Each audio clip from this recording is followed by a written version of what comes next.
Hillary wants to essentially abolish the Second Amendment. By the way, and if she gets to pick her judges, nothing you can do, folks. Although the Second Amendment people, maybe there is, I don't know. But welcome back to the program. Right now we are joined by Roger Stone, former Donald Trump top advisor, every Sunday at 9 o'clock for the Stone Zone. Good morning, Roger. How you doing? Good morning. Great to be here. Was last week as bad for Donald Trump as the media is making it out to be? Well, no. Actually, it's really extraordinary. I'm finding that there's almost a hysterical effort in which the media has gone overboard in a relentless effort to lambast Trump and essentially ignore the problems of Hillary, which are manifest. She has not had a great couple weeks either, but you would know it by reading the newspaper. I mean, she has the IRS is now investigating the Clinton Foundation. She gets busted lying about what it was the FBI director actually said regarding her emails. It's clearer and clearer that she did indeed, based on the WikiLeaks done by Julian Assange, that she did arm ISIS. None of these are good, but you'd have a hard time finding them on the front page of the Baltimore Sun. But why does Donald Trump seem to have such a difficult time making the story about her?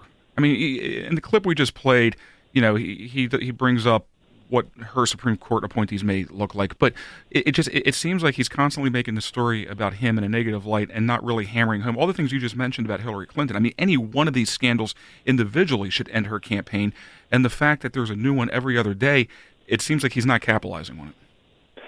No, I think that's exactly accurate, because these asides, these rhetorical cul-de-sacs that he gets into, distract from that narrative. Therefore, he is making himself the issue as opposed to making her the issue. I think voters want to know that he has the stability to be president. And the campaign, as Winston Churchill famously said, you want to see how somebody will govern, watch how they campaign. His campaign has, in that sense, been a little uneven. However, it is still August. Right. And the rush to judgment, particularly by the New York Times, to call this race is way, way, way premature. Trump has his problems, but he remains in range, and he's still extremely well positioned to win this election if he will do a few things right. We were talking before you joined us, this piece in The Hill, is Trump in danger of losing GOP? He's absolutely lost the GOP. Paul Ryan's endorsed him like 12 times now, I guess. He had this Come to Jesus meeting down in Florida on Friday. Losing the GOP, Roger, I don't see being a bad thing right now. I mean, the frustration and the anger out there with Republicans is against the GOP establishment. I mean, that's what I think has led Donald Trump to the success that he's enjoyed over the last year. It's frustration with Paul Ryan. It's the frustration with Mitch McConnell. It's the frustration with giving control of the House and the Senate to the Republicans and them not doing anything with it. I mean, the fact that the GOP is alienating itself from Donald Trump, I don't see being a big liability for Mr. Trump. I agree. First of all, I think Trump's candidacy is bigger than the Republican Party, always has been. Secondarily, I think Trump's nomination is the hostile takeover of the Republican Party. So therefore, in this election, this is not Republicans versus Democrats. This is insiders versus outsiders. The insiders being the Republican and Democratic Party leadership, who brought us to where we are today. And the outsider being Donald Trump and essentially everyone else. He needs to frame the election in that way, and I'm highly confident that he can still win. And, Roger, we have Delegate Pat McDonough in studio. Mr. McDonough is running against Congressman Dutch Ruppersberger in Maryland's 2nd Congressional District. Pat, you want to jump in? Yeah, Roger, it's an honor to speak with you. I read your book on LBJ. Thank you. It was great. I loved it. Anyway, Did I convince you? Is the question. Well, yes, you did, and I had my leanings prior to that, so you just substantiated them. Now, one of the things I'm going to talk about is the process with the media. You're talking about these various issues, these terrible things that Clinton is doing and being exposed on. Now, Donald responds by doing a tweet.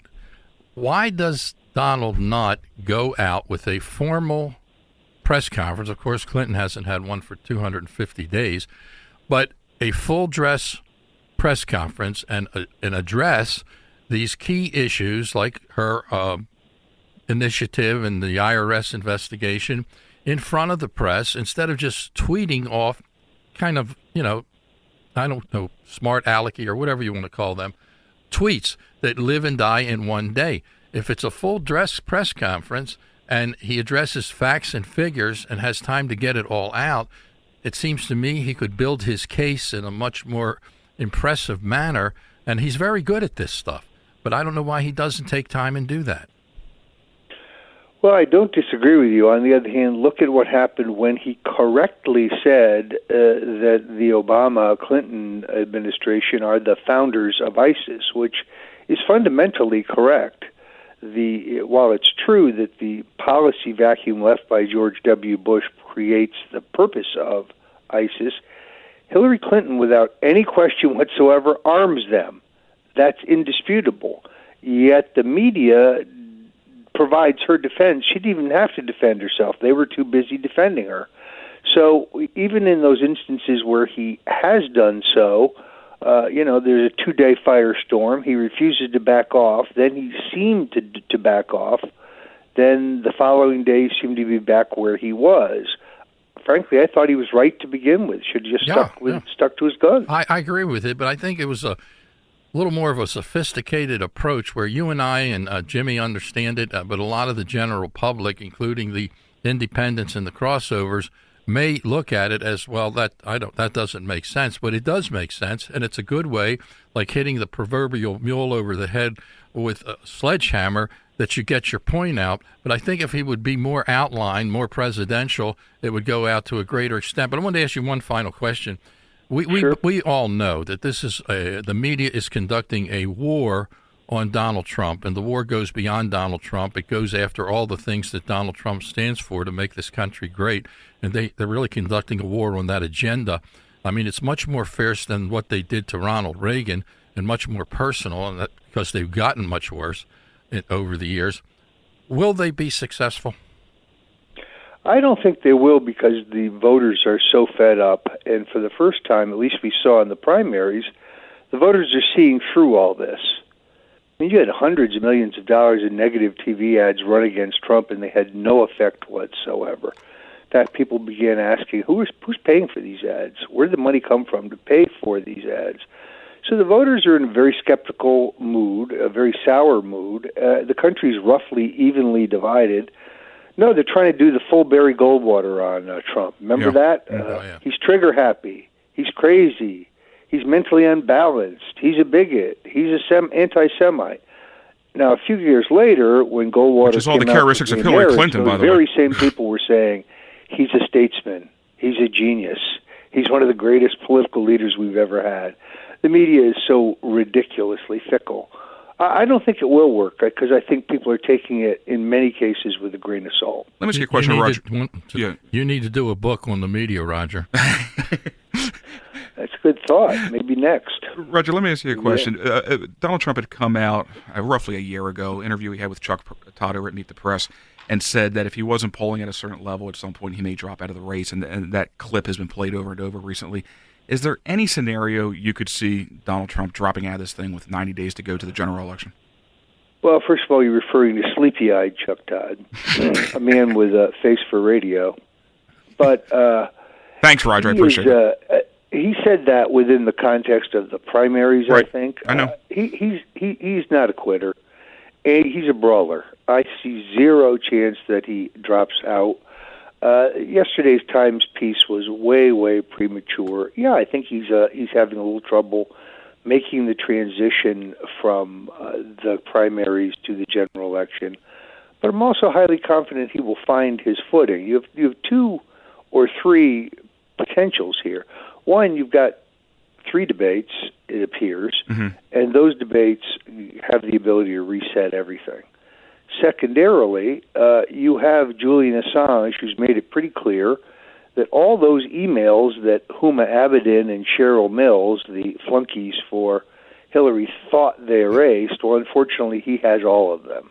Right. And I think he's going to release them a little at a time at crucial junctures in the next 90 days. Sure. So all those things, plus the unseen, a Paris-type attack, or an Orlando type attack, or a San Bernardino type attack. God forbid, all of them. All those things have the potential to roil this race and rearrange everything. So, for those who are Trump supporters, keep the faith. This is far, far from over. If Gary Johnson were to get on the debate stage, which I understand is a long shot, but it's definitely a possibility, what impact do you think that would have? Well, I have no problem with Gary Johnson being on the debate stage as long as Jill Stein of the Green Party is also on the debate stage. I'm in favor of both of their being there. I think the criteria should be, are you on the ballot on a sufficient number of states to theoretically win 270 electoral votes? Right. If you are, and there's only two candidates beyond Trump and Clinton who are, then you should be in the debate. This idea of tagging it to a phony poll number just demonstrates that the Presidential Commission on Debates is not appointed by the president, is not a commission, and it's not about debate. It's about limiting debate. So this is yet to be fought out. Hillary is adamantly opposed to the minor candidates being, I should say, the third party or fourth party candidates being in the debate. I think they should be there. I think at the end of the day, Johnson, the former governor of Mexico, very good friend of mine, draws equally from both Republicans and Democrats. That's what happened 3 years ago. Stein, on the other hand, draws disproportionately from those Bernie Sanders supporters who only recently found out how bad they took it to Bernie without the Vaseline. Roger Stone, always a pleasure. Roger Stone, former Donald Trump advisor, also author of your new book, Jeb and the Bush Crime Family, also The Clintons' War on Women. And when we first got you in here, but Mr. McDonough was talking about the man who killed Kennedy, all great reads. Thank you for your time, sir. I'll talk to you next Sunday at 9 o'clock. Great to be here. Thank you, Roger Stone. 410-467 WBAL, Delegate Pat McDonough, sticking with us till 10 o'clock. Everybody hang tight. You're listening to The Jimmy Mathis Show on WBAL News Radio 1090.